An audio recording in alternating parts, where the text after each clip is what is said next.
Сәлем достар, сіздермен мен Думан. Бүгінгі видеода сіздерге өте тез дайындалатын котлет жасап көрсететін боламын. Ол үшін бізге қажетті заттар: бір картоп, бір жұмыртқа, бір кесе ұн және қара бұрыш пен тұз қажет болады. Алдымен картопты теркадан өткізіп аламыз.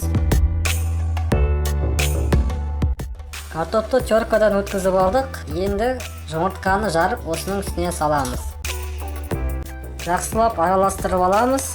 Ендігі кезекте бұрыш және тұзын салып, қайтадан араластырамыз. Араластырып болғаннан кейін ұнды саламыз.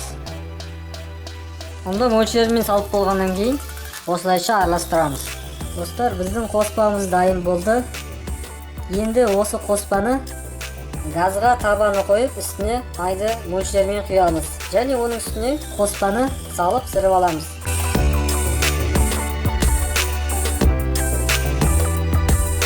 Қоспаның бір жағы піскеннен кейін екінші жағын алмастырып пісіріп аламыз.